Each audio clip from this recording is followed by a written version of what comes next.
Amis de langue française, je vous salue dans le bon nom de Jésus-Christ.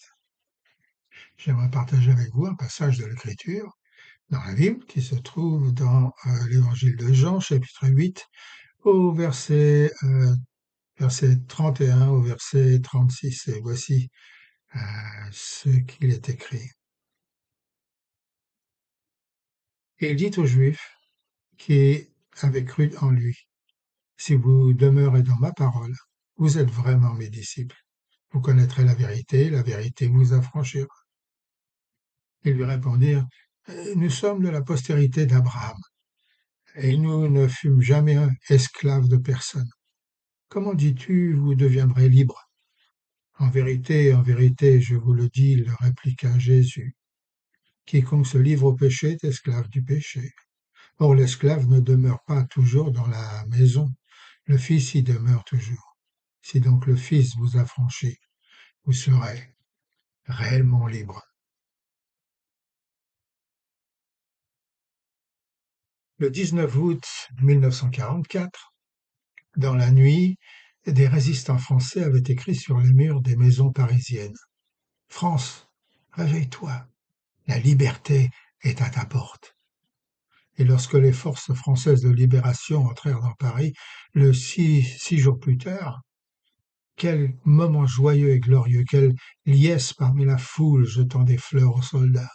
Les enfants dansaient et criaient, les yeux des vieillards baignés de larmes brandissaient le drapeau tricolore. Les jeunes sautaient sur les chars de combat, couvrant les occupants de baisers affectueux. Ah, mes amis, la liberté, quel cri extraordinaire, quelle expression merveilleuse, quel éclat remarquable, quelle émotion surprenante, quelle sensation incroyable, quelle magnifique nouvelle. C'est là, mes amis, l'état ou la condition d'une personne qui n'est plus soumise à aucune obligation, plus de servitude, plus d'oppression, plus de joug, plus de soumission, plus d'asservissement, plus de captivité envers une personne ou un pouvoir indésirable. Certains d'entre vous se souviennent sans doute à l'époque où, en Grande-Bretagne, on annonçait que la guerre était terminée, que les nazis n'allaient finalement pas envahir le pays. Quelle réjouissance que ce nouveau réveil dans les rues de ce pays. Même les cloches des églises se joignaient dans la grande exaltation du peuple. Liberté, ah, liberté. Tenez, pensez aux mineurs enterrés vivants à cause d'une explosion de décharge, sauvés in extremis par les secours. Pensez à l'alpiniste surpris par une avalanche et désorienté par le glissement de la neige qui le recouvrait entièrement lorsque son visage rencontra le petit nez noir d'un gros chien whisky. Qu'en est-il du nouveau-né qui, en sortant du ventre de sa mère, pleure pour libérer ses petits poumons du liquide qui s'y trouve encore? Je me demande quelles sont les pensées de l'ivrogne qui se rend compte que sa famille souffre à cause de sa mauvaise habitude et demande la libération. Le toximane qui, dans un moment de lucidité, voit sa chute en tant qu'être humain. Un jeune fumeur mourant d'un cancer du poumon, un joueur compulsif laissé sans le sou et abandonné de tous, un menteur auquel personne ne croit plus. Si seulement j'avais été libéré de ma mauvaise habitude, pense-t-il. Voilà pourquoi la joie d'être libre dans le monde est un cadeau inestimable, mes amis. Mais plus grande est la liberté de nos mauvaises actions. Tous les êtres humains savent que l'affliction et la pauvreté, le chagrin et la douleur, la guerre et la mort sont directement ou indirectement liés au péché, soit d'un individu, soit au travers d'une société.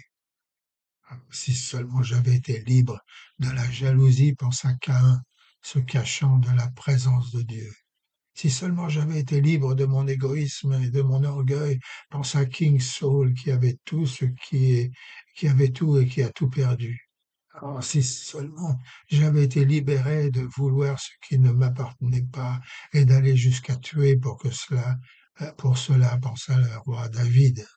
Si seulement j'avais été libéré de l'amour de la respectabilité de l'argent, pensa le jeune dirigeant quittant Jésus. Si seulement j'avais été libéré de mon avarice, se lamentait Judas en se pendant à un arbre. Toute personne sincère sait que le pardon de l'égoïsme et de l'orgueil, par exemple, apporte au cœur de celui à qui l'on a pardonné beaucoup de paix, d'amour et un changement d'attitude. Mais lorsque Dieu pardonne, la compréhension de cette liberté offerte par Christ est plus profonde, car Dieu le Père change le cœur. Le Saint-Esprit donne un nouveau pouvoir pour faire ce qui est juste et le tempérament de l'homme, pardonné et tourné vers l'amour de Dieu. Un tel homme est né de nouveau. Il est une nouvelle créature, sa vie entière a été transformée. Il est sous le contrôle de Dieu et le pouvoir sur le péché à condition qu'il obéisse à la direction du Saint-Esprit. Cependant, l'expérience montre qu'il reste dans sa vie des inclinations à faire ce qui est mauvais, une présence d'amertume qui engendre de l'égoïsme, de l'orgueil, de la jalousie, de l'envie, de la vanité, tout ce qui est contraire à la volonté de Dieu. Est-ce là la liberté? Est-ce là la vie chrétienne?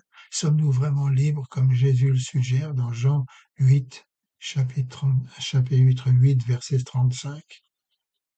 Même si le péché maltraite encore nos pauvres âmes, il nous faut faire des choses dont nous avons maintenant honte. C'est pas normal. Lorsque Paris a été libéré, la France n'était pas libre. Les forces ennemies devaient être chassées de la France avant que la France puisse prétendre être un pays libre. Cela a pris quelques mois, mais à la fin, la France a été libérée en décembre 1944. Alors pourrait-il y avoir des poches d'ennemis du Christ qui résistent dans notre cœur?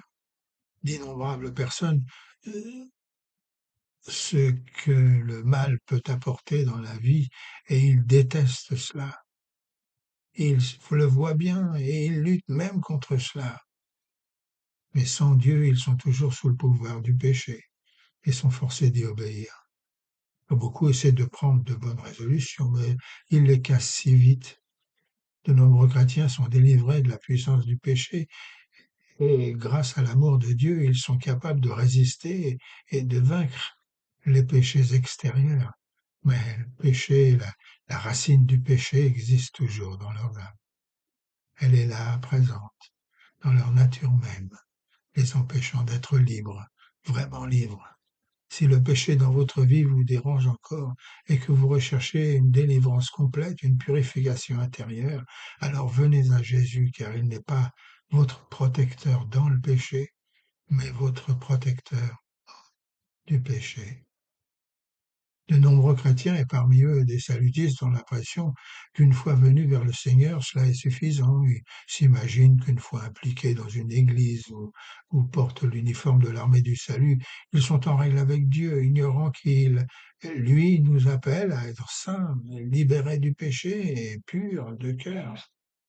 Alors ils stagnent spirituellement, se trouvent dans une sorte de routine satisfaisante et arrêtent de grandir spirituellement. Les bébés en Christ débordent des églises et des postes de l'armée du salut, entravant la progression de la mission du Christ pour sauver le monde. Alors qu'est-ce que vous allez faire à ce sujet?